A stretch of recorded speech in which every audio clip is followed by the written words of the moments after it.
માનસી Trivedi ABG ન્યૂઝમાં આપનું હાર્દિક સ્વાગત છે। સમાચારો જોતા પહેલા એક નજર આજના મુખ્ય સમાચાર પર।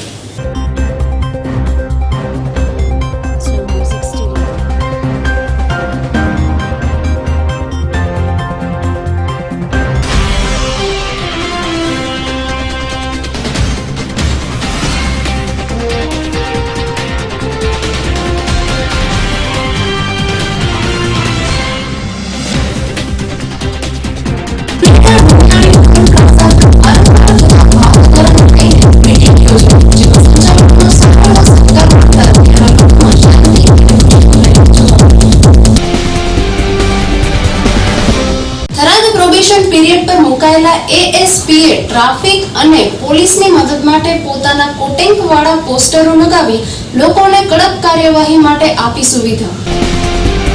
મુખેથી નહીં પણ દિલથી હિન્દુ બનીએ, સીએમ પર એમએલએ ઇન્દ્રનીલનો પોસ્ટર પ્રહાર। રામનવમીની શુભેચ્છા સાથે ગૌ હત્યાનો કાયદો કાગળ પર જ ન રહે તેવો આડકતરો ઉલ્લેખ। તો આ હતા આજના મુખ્ય સમાચારો। હવે સમય થયો છે એક નાનકડા વિરામનો।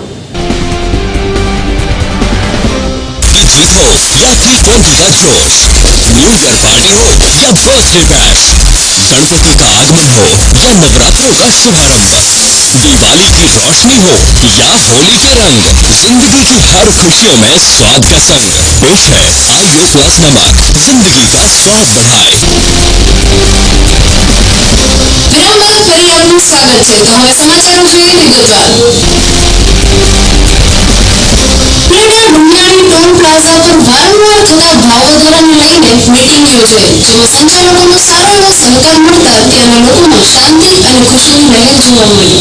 ડુંગરાણી ટોલ પ્લાઝા પર વારંવાર ભાવ વધારાને લઈને યા તો નાની મોટી તકરારોને લઈને ટોલ પ્લાઝાના સંચાલક અને નગરજનો વચ્ચે વારંવાર તકરારો થતી હતી, જેને લઈને વારંવાર મીટિંગ પણ થતી હતી, પરંતુ તેનાથી હલ ન આવતા અંતે ઉપલેટા નગરપાલિકાના પ્રમુખ શ્રી દાનાભાઈ ચંદ્રવેડિયાની મધ્યસ્થીથી ટોલ નાકાના સંચાલક મયુરભાઈ સોલંકી અને ટ્રક એસોસિએશન તુફાન ટેમ્પો એસોસિએશન અને નગરજનોની મીટિંગ બોલાવવામાં આવી હતી।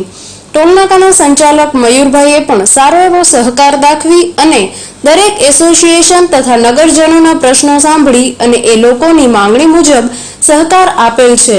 અહીં જોવાનું એ રહ્યું કે અગાઉ આ જ બાબતને લઈને ઉપલેટા સર્કિટ હાઉસ ખાતે મીટિંગ બોલાવી હતી, પરંતુ ત્યારે કોઈ ઉકેલ મળેલ નહીં, જે હાલ આ મીટિંગથી આવી જતા લોકોમાં શાંતિ અને ખુશીની લહેર જોવા મળી હતી। અહેવાલ કાનાભાઈ સુવા સાથે ABG news Upleta. Toll tax બાબતની આજે અમારી આ મીટિંગ છે। અગાઉ પણ આ ટોલ ટેક્સ બાબતની મીટિંગ સર્કિટ હાઉસમાં લેવામાં આવી હતી, ત્યારે વાદ વિવાદમાં કોઈ સમાધાન થયું નહોતું। પછી મયુરભાઈ સોલંકીને રૂબરૂ રજૂઆત કરતા કે હવે આ વાદ વિવાદનો અંત લાવવો છે, એટલે પોતે સંમત થયા અને આજ રોજ ટ્રક એસોસિએશન, તુફાન એસોસિએશન અને મેટાડોર એસોસિએશનના ત્રણેય પાંખના બધા જ આગેવાનો ત્યાં આવ્યા અને એક મિટિંગ કરી અને મિટિંગમાં ભાવતાલ બાબતની એકબીજાને જે કેટલું પોસાય એ બાબતની વાતચીત થઈ અને દરેક એમાં સંમત થયા અને મયુરભાઈ સોલંકીએ પોતે જ ટૂંકમાં પોતે રે પી અને એક સુખદ સમાધાન માટે પોતે જે ટ્રક એસોસિએશન અને મેટાડોર એસોસિએશન અને તુફાન એસોસિએશનની જે માગણી હતી તે મુજબની માગણી સ્વીકારી છે અને જે ઉપલેટા નગરજનો અને ઉપલેટાના જે વાહનના માલિકો દ્વારા આ મિટિંગને રાજી ખુશીથી સંમત થયા અને એક આ બાબતનો જે વિવાદ હાલતો હતો એનું આજે સુખદ સમાધાન થયું અને એક અંત આવ્યો છે એને। થરાદ પ્રોબેશન પીરિયડ પર મુકાયેલા એએસપીએ ટ્રાફિક અને પોલીસની મદદ માટે પોતાના કોટિંગ વાળા પોસ્ટરો લગાવી લોકોને કડક કાર્યવાહી માટે આપી સુવિધા। થરાદમાં એએસપી પ્રશાંત સુંબેની થરાદ પોલીસ મથકમાં પ્રોબેશન પીરિયડમાં નિમણૂક થતાની સાથે જ તેમણે 3 દિવસમાં થરાદમાં પ્રવેશવાના વિવિધ માર્ગોએ ટ્રાફિક કામગીરી હાથ ધરી હતી, જેમાં કઠેડા ઉપર મુસાફરો બેસાડવા ઓવરલોડ નંબર, કાગળ અને લાયસન્સ વગર વાહન ચલાવીને ટ્રાફિકના નિયમોનો ભંગ કરતા વાહનો ડિટેઇન કરવામાં આવ્યા હતા। આથી પોલીસ મથક વાહનોનું ઉભરાયું હતું। થોડા દિવસ પછી ફરી ટ્રાફિક થઈ જાય તે માટે પોલીસ કડક રહે તેવું લોકો ઈચ્છી રહ્યા છે। થરાદમાં પ્રોબેશન પીરિયડ પર મુકાયેલા એએસપી ટ્રાફિક અને પોલીસની મદદ માટે પોતાનો અને પોલીસ મથકના કોન્ટેક્ટવાળા પોસ્ટર લગાવી લોકોને ઝડપી કાર્યવાહી માટે સંપર્ક કરી શકે તેને લઈ આપતા લોકોએ હાશકારો લીધો હતો. અહેવાલ દેવરામ મિસ્ત્રી સાથે ABG news Tharad. Police station के अंदर जो भी कोई गांव आते हैं उन सब में कायदा व व्यवस्था अच्छी बनाई रखे, इसके लिए हम पुलिस बहुत अच्छी तरह से प्रयत्न कर रहे हैं. और इसका ही एक प्रयत्न जो है उसमें मैंने अपने पुलिस स्टेशन का और मेरा खुद का एक नंबर थराद पुलिस स्टेशन के एरिया में स्प्रेड कर दिया है. मेरे सभी लोगों से अनुरोध है कि आप कायदा व्यवस्था बनाए रखें और इसमें आपको कभी भी कोई भी आशंका हो, आपको कोई भी जानकारी देनी हो दारू के बारे में या फिर ओवरलोडिंग के बारे में या कोई भी अन्य किसी भी क्राइम के बारे में, तो आप बेझिझक मुझे इस नंबर पे फ़ोन कर सकते हैं. आप पुलिस स्टेशन में जानकारी दीजिए. उससे आप अगर असंतुष्ट हो तो आप मुझे ये बताए गए नंबर पर ज़रूर फ़ोन कीजिए. धन्यवाद. મુખેથી નહીં પણ દિલથી હિન્દુ બનીએ. સીએમ પર એમએલએ ઇન્દ્રનીલનો પોસ્ટર પ્રહાર. રામનવમીની શુભેચ્છા સાથે ગૌ હત્યાનો કાયદો કાગળ પર જ ન રહે તેવો આડકતરો ઉલ્લેખ. રાજકોટમાં સીએમની સામે ચૂંટણી લડનાર કોંગ્રેસના ધારાસભ્ય ઇન્દ્રનીલ રાજ્યગુરુએ ફરી પોસ્ટર વોર શરૂ કરી દીધું છે. રાજકોટ 2 સીટ પરથી સીએમ રૂપાણી લડવાના છે. તેની સામે ઇન્દ્રનીલે લડવાની જાહેરાત કરી દીધી છે. અવારનવાર સીએમ સામે વિધાનસભામાં પણ તેણે આક્ષેપો કર્યા છે. કાલે રામનવમીને લઈ શુભેચ્છા આપતા પોસ્ટરો લગાવ્યા છે, પરંતુ તેમાં ભાજપને ગૌ હત્યાનો કાયદો કાગળ પર જ ન રાખતા તેવો આડકતરો ઉલ્લેખ કર્યો હતો. પોસ્ટરમાં લખ્યું છે કે મુખેથી નહીં દિલથી હિન્દુ બનીએ. આ લખાણથી ઇન્દ્રનીલે સીએમ પર સીધો પ્રહાર કર્યો હોય તેવી એક ચર્ચા પણ થઈ રહી છે. અહેવાલ નરેન્દ્ર પીઠિયા સાથે એબીજી ન્યૂઝ રાજકોટ. બનાસકાંઠા જિલ્લાના થરાદમાં હાઈસ્કૂલ પાછળ આવેલ અવાવરૂ જગ્યામાં અખાદ્ય પેપ્સીનો મોટો જથ્થો ફેંકાતા ચકચાર. થરાદ શહેરની હાઈસ્કૂલ પાછળના વિસ્તારમાં રોડ પર પેપ્સીના પાઉચનો મોટો જથ્થો ફેંકી દેવાયેલ. સ્થાનિક નજરે આવતા મીડિયા દ્વારા મદદનીશ કલેક્ટરને જાણ કરતા કર્મચારીઓ દોડી આવ્યા હતા. થરાદની હાઈસ્કૂલ પાછળના માર્ગ પર અવાવરૂ જગ્યાએ પેપ્સીના મોટા પ્રમાણમાં જથ્થો ફેંકી દેવામાં આવ્યો હતો. જથ્થો કોણે અને કેમ ફેંક્યો હશે તે અંગે અનેક તર્ક વિતર્કો ચર્ચાસ્પદ બન્યા હતા. થરાદમાં મદદનીશ કલેક્ટર તરીકે પ્રોબેશન પીરિયડમાં મુકાયેલા રાજેન્દ્ર પટેલનું મીડિયાએ ધ્યાન દોરતા શિરસ્તેદાર અને મામલતદારના પુરવઠાને તપાસનો આદેશ આપ્યો હતો. જોવાનું એ રહ્યું કે થરાદ શહેરમાં આવા કેટલાય અખાદ્ય પેપ્સીના કારખાના ખુલ્લે આમ ચાલી રહ્યા છે. તેની સામે પગલાં ક્યારે લેવાશે? અહેવાલ યશપાલસિંહ વાઘેલા સાથે એબીજી ન્યૂઝ થરાદ. ભચાઉ તાલુકાના આધોઈ મધ્યે આવેલ ચેતનપરી ભીમનાથ મહાદેવ ખાતે દર વર્ષની જેમ આ વર્ષે પણ ભવ્ય લોકમેળો યોજાયો. ભચાઉ તાલુકાના આધોઈ જૂના ગામતળ મધ્યે ચેતનપરી દાદા ભીમનાથ મહાદેવ ખાતે દર વર્ષની જેમ આ વર્ષે પણ લોકમેળો યોજાયો હતો. ચેતનપરી દાદાના 50 જેટલા ભાવિક ભક્તો દાતાઓ દ્વારા સમગ્ર મેળાના ભાવિકજનો માટે મહાપ્રસાદ જમણવારનું ખર્ચ દાતાઓ દ્વારા આપવામાં આવ્યું હતું તેવું મંડળના પ્રમુખ શ્રી ખેતાભાઈ પાલાભાઈ શાહે જણાવ્યું હતું. દાદાના દર્શન કરવા ભાવિક ભક્તોની લાંબી લાઈનો જોવા મળી હતી.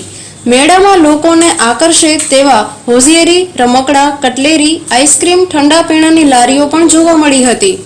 આ મેળામાં આધોઈ ઉપરાંત હલરા, સામખિયારી ગામડાઓ, નરા, લખપત, ધરાણા ઉપરાંત વગેરે ગામોના લોકો દર્શન કરવા ઉમટી પડ્યા હતા. અહેવાલ હીરાલાલ વાઘેલા સાથે એબીજી ન્યૂઝ ભચાઉ. તો દર્શક મિત્રો, હવે સમય થયો છે એક નાનકડા વિરામનો. जीत हो या T20 का जोश, न्यू ईयर पार्टी हो या बर्थडे बैश, गणपति का आगमन हो या नवरात्रों का शुभारंभ, दिवाली की रोशनी हो या होली के रंग, जिंदगी की हर खुशियों में स्वाद का संग पेश है आईओ प्लस नमक, जिंदगी का स्वाद बढ़ाए. વિરામ બાદ ફરી આપનું એબીજી ન્યૂઝમાં સ્વાગત છે. રાજકોટમાં યોજાનાર આઈપીએલ માટે પહોંચેલ ગુજરાત લાયન્સ અને કોલકાતા નાઇટ રાઇડર્સના ખેલાડીઓ ગરમીથી ત્રસ્ત, ટી-શર્ટ કાઢી રમ્યા ફૂટબોલ. 7 એપ્રિલે રાજકોટના ખંડેરી સ્ટેડિયમમાં ગુજરાત લાયન્સ અને કોલકાતા નાઇટ રાઇડર વચ્ચે પહેલી આઈપીએલ મેચ રમનાર છે. ત્યારે ગુજરાત લાયન્સના ખેલાડીઓ પણ તબક્કાવાર રાજકોટ આવી પહોંચ્યા છે. ગઈકાલે રાત્રે ટીમના ખેલાડીઓ પ્રેક્ટિસ માટે ખંડેરી સ્ટેડિયમ પહોંચ્યા હતા, પરંતુ અસહ્ય ગરમીથી ખેલાડીઓ ત્રસ્ત બની જતા ટી-શર્ટ કાઢી ફૂટબોલ રમ્યા હતા. અગાઉ પણ રેના તડકાથી બચવા માટે ટુવાલ ઓઢી પ્રેક્ટિસ કરી હતી. ત્યારે ગઈકાલે રાત્રે ખેલાડીઓએ બફારાથી બચવા માટે ટી-શર્ટ કાઢી અને પ્રેક્ટિસ કરી હતી. કેપ્ટન રેના સહિત ટીમના ખેલાડીઓએ ખંડેરી સ્ટેડિયમમાં પ્રેક્ટિસ કરી હતી. અહેવાલ નરેન્દ્ર પીઠિયા સાથે એબીજી ન્યૂઝ, રાજકોટ. ઉકળતા ચૈત્ર માસના નોરતે 200 પગપાળા યાત્રાળુઓ ડીજેના તાલેમાં આશાપુરાની ભક્તિમાં લીન રાસ ગરબાના તાલે ઝૂમી ઉઠ્યા.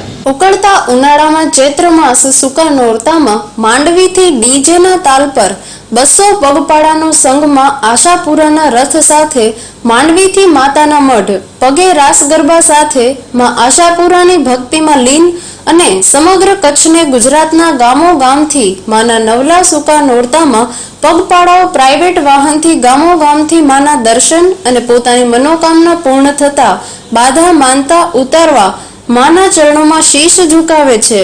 માના અનેક પરચા જગતમાં પ્રચંડ છે.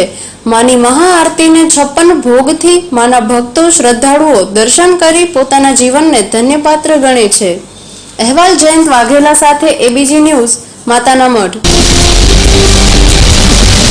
ગીર સોમનાથ જિલ્લામાં સોમનાથ મહાદેવના સાનિધ્યમાં આવેલ સ્મશાન ઘાટ પર પંજાબના યોગીરાજ મુનિ તપસ્યાના 41 દિવસ બાદ યોજાશે સંતોનો ભંડારો, ભોજન તેમજ ભવ્ય લોક ડાયરાનું પણ આયોજન.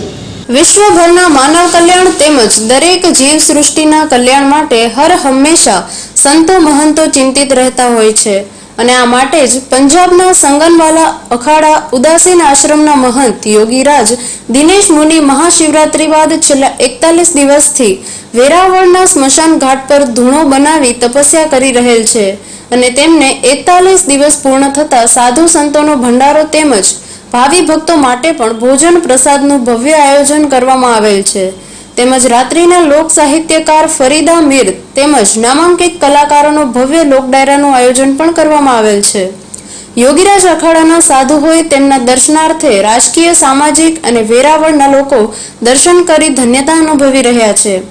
વિશ્વ સુપ્રસિદ્ધ સોમનાથ મહાદેવની સિદ્ધ ભૂમિમાં ભારતનું પ્રથમ જ્યોતિર્લિંગમાંનું એક નજીકના સ્મશાન ઘાટ પર પંજાબના અમૃતસરથી યોગીરાજ મુનિ છેલ્લા 41 દિવસથી તપસ્યા સાધના કરવા માટે આવેલ છે. દેશમાં આવેલ સિદ્ધ પીઠમાં સોમનાથની સ્મશાન ભૂમિ પણ સિદ્ધ જગ્યાએ છે. 41 દિવસની તપસ્યા ભારતભરના ઉત્કર્ષ અને તેમના કલ્યાણ માટે કરવામાં આવેલ છે. ભારતનો દરેક નાગરિક સુખમય, આરોગ્યમય થાય અને દરેકના રોગ, દુઃખ, દર્દ તપસ્યામાં વપરાયેલ ધૂણોમાં સમર્પિત થાય તેવી પ્રાર્થના ભગવાન મહાદેવને કરેલ હતી. अहवाल मितेश परमार साथे एबीजी न्यूज, गिर सोमनाथ. हमारी खास करके 41 दिन की तपस्या जो सोमनाथ के गुजरात भूमि में, सोमनाथ शमशान भूमि में जो मेरा 41 दिन का तपस्या हुआ वो मेरा हृदय से संपूर्ण भारत के उत्थान के लिए, हमारे भारत राष्ट्र की उन्नति के लिए ये हमारी साधना समर्पित हो, हमारी साधना समर्पित हो. हमारे देश का हर एक नागरिक सुखमय हो, आरोग्य हो, उसके दिल से, उसके दिमाग से और उसके जिगर से दरिद्र, दुख, पाप निकल करके संताप हमारे भारत को स्वच्छ और निर्मल बनाए और उनके समस्त रोग, शोक, संताप हमारे धुने में जल करके खाक हो जाए. मेरा भारत देश झंडा ऊंचा रहे. हम ચોટીલા તાલુકાની શાળામાં દર વર્ષની જેમ એનાયત થાય છે student of the year award અને પોતાની શાળાનું નામ રોશન કરે તેવી શુભેચ્છા ગાંધીનગરના મુખ્યમંત્રી દ્વારા અપાય છે. ચોટીલામાં આવેલ શાળામાં ધોરણ 8માં ભણતા છોકરા છોકરીઓને દર વર્ષની જેમ student of the year award આપવામાં આવે છે અને એઓ સારી એવી પ્રગતિ કરે તેવી શુભેચ્છાઓ પણ પાઠવવામાં આવે છે. અને દેશનું ગૌરવ વધારે તેવી શુભેચ્છા સાથે કાર્યક્રમ ચોટીલાની પીપાવા શાળામાં કરવામાં આવે છે અને છોકરા છોકરીઓ વાલી શિક્ષક સાથે મળીને મહેનત કરે અને પ્રગતિ કરે તેવી પીપાવા શાળા તેઓને અભિનંદન આપે છે અને પીપાવા શાળાની ગાંધીનગરના માનનીય મુખ્યમંત્રી શ્રી દ્વારા એવોર્ડ પણ એનાયત કરે છે. અહેવાલ અજીત ચાવ સાથે એબીજી ન્યૂઝ ચોટીલા. સમાચારો પૂર્ણ કરતા પહેલા મુખ્ય સમાચાર ફરી એકવાર.